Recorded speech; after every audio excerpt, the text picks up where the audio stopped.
Hi guys! Ngayon naman po ay magkukwento ako ng mga bagong kaabang-abang na pa-eksena sa prinsesa ng City Jail dahil sa maraming nangyayari ay naisip itong ate princess nyo na gumawa ng isang event para mapasaya ang mga dating binabantayan ng tatay dado niya. Na sinangayunan naman ng tatay dado niya dahil alam niya na makakatulong ito kay Saver sa kasalukuyang nagaganap dito. Dahil sabay-sabay nating saksihan ang mga kaabang-abang na kwento ng ating prinsesa na si Princess na mala fairy tale ang takbo ng buhay niya.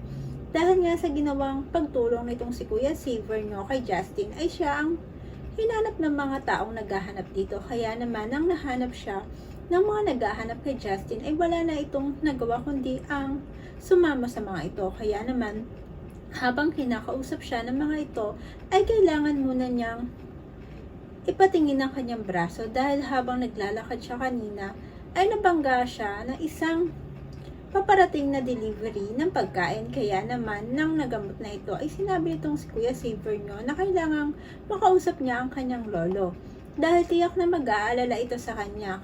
Kaya naman habang hinihintay niya ang kanyang lolo ay patuloy itong si Kuya Saver nyo tinatanong kung sa kanya ba ang gamit na nakita nila sa kwarto nito. Pero itong si Kuya Saver nyo ay sinabi na wala siyang alam sa gamit na naiwan ng kaibigan niya sa bahay nila dahil nakitulog lang ito sa kanila at kaya siya nasa labas ng bahay ay dahil may bibilhin lamang siya. Pero itong mga taong naghahanap sa kaibigan niyang si Justin ay hindi makapaniwala sa mga sinasabi niya na wala itong alam sa mga naiwang gamit ni Justin. Kaya naman, nang dumating na ang lolo niya, sinabi niya dito na wala itong alam sa ginawa nitong si Justin. At tinulungan niya lang ito nang sabihin itong kung pwede itong makitulog sa bahay nila. At wala itong kinalaman sa mga naiwan itong gamit sa kwarto niya. Kaya naman itong lolo ni Saver ay naniwala naman dito na wala talagang kinalaman ng kanyang apo. At wala itong ginawang iba. Kaya naman itong kasama ng lolo ni Kuya Saver nyo ay sinabing kailangan nilang hanapin itong si kaibigan ni si Kuya Saver nyo na si Justin para ito ang magpapatunay na wala talagang alam ang Kuya Saver nyo sa mga gamit na naiwan sa kwarto niya. Kaya naman itong Kuya Saver nyo ay sinabi sa kanyang lolo na tulungan siya nitong makita nito ang kaibigan niya si Justin at wala siyang kinalaman sa mga ginagawa nito. Dito ay lumuluhang niyakap itong si Kuya Saver nyo ng lolo niya at sinabing gagawin nito ang lahat para mahanap nito si Justin. Samantala itong si Justin pagkatapos sila maghiwalay ay umuwi muna ito sa bahay nila. Dito ay magulo ang isip nitong nilapitan nito ang kanyang mga magulang. Dito ay sinabi niya na ang pinakaharap na problema niya dito ay ang ginawa niya sa bahay nila Kuya Saver nyo. At dito nga kinakaharap ni Kuya Saver nyo ang mga taong naghahanap sa kanya. Pero itong tatay ni Justin ay sinabihan siya na wag niyang intindihin pa si Saver. Dahil ang kailangan nitong isipin ay ang sarili nito.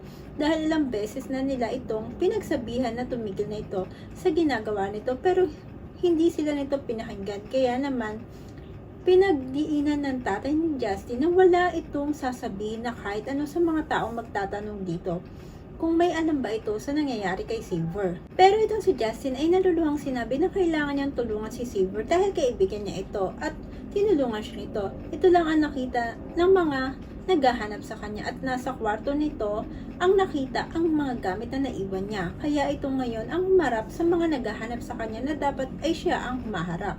Pero itong tatay ni Justin ay sinabi na mas makakabuti ko dito kung sarili lang nito ang iisipin nito kaysa ang mangyayari kay Kuya Saver nyo.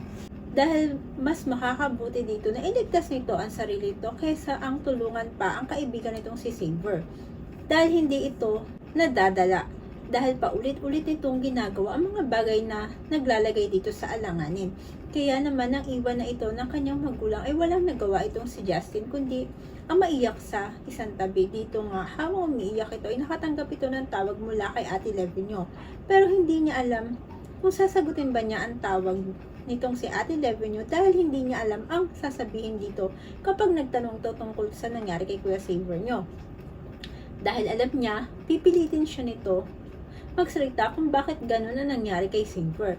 Kaya naman, pinatay na lamang niya ang kanyang telepono at agad na pumunta sa kanyang kwarto at doon na lang siya umiyak na parang bata. Kaya naman itong Ate Levinyo ay nag-aalalang pinuntahan sila Ate Charlene at Raymond at ang lola niya na nakatingin lamang sa kanila. Dito ay sinabi nitong si Ate Levinyo na ang kinakaharap na gulo ngayon ni Kuya Savior kaya naman sinabi niya na kailangan siya nitong tulungan para hanap nila kung nasan ba si Kuya Savior. Dahil alam niya, natatakot ito ngayon na wala itong kasama sa mga panahong kailangan niya ng kasama. Pero itong Ate Shirley ay sinabing hindi maganda na puntahan nila si Savior dahil hindi pa maganda ang sitwasyon nito at baka magulo pa sila sa nangyayari dito. Kaya mas makakabuti na mag-stay na lang muna siya sa bahay. Pero itong Ate Levinyo ay hindi nagustuhan ng sinabi ni Ate Shirley kaya naman sinabi nito na wala itong alam sa nararamdaman ni Kuya Savior para sabihin niya na wag itong puntahan muna. Kaya naman mas minabuti na lamang nitong iwan sila.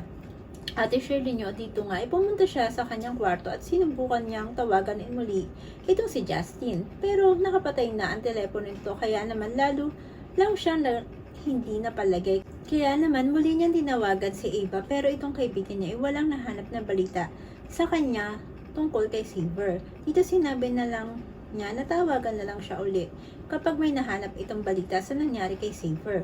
Dahil nga hindi ito mapalagay, tinawagan ito si Ate Divina Dito ay sinabi niya ang nangyari kay Kuya Savior na kalat na sa balita. Dito ay umiiyak siyang sinabi na kailangan niya itong makita pero hindi niya alam kung saan ito hahanapin dahil ayaw naman siyang payagan nila Ate Shirley at Kuya Raymond na hanapin kung nasan itong si Kuya Savior Kaya naman itong Ate Divina ay hindi matitiis itong si Ate Levinyo ay sinabing gagawa ito ng paraan para malaman kung nasan ito naglalagi ngayon.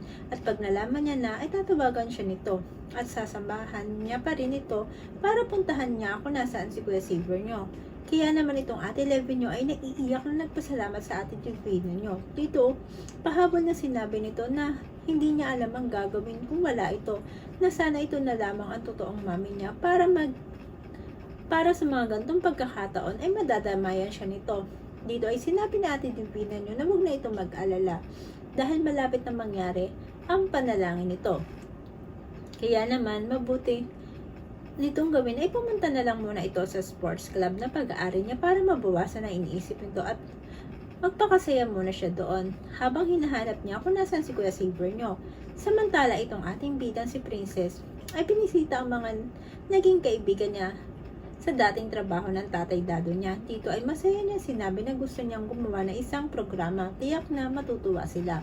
Kaya naman, natuwa itong mga tatay-tataya niya sa gagawin niyang malaking kasiyahan para sa kanila na kahit hindi na doon nagtatrabaho si tatay dado niya ay hindi pa rin nila ito nakakalimutan dalawin at dalhan ng mga pagkain. Kaya naman itong ating bida ay masaya sinabi na hindi nito makakalimutan sila dahil nakasama niya na ang mga ito sa kanyang paglaki at masaya siyang makikita na kahit papaano ay napapasaya niya ang mga ito sa ginagawa niya. Kaya naman nang matapos na ang visiting hours ay masaya siya nagpaalam sa mga ito. Dito ay nang nakauwi siya ay masaya niyang kinuwento sa tatay dado niya ang ginawa niyang pagbisita sa mga dati nitong binabantayan.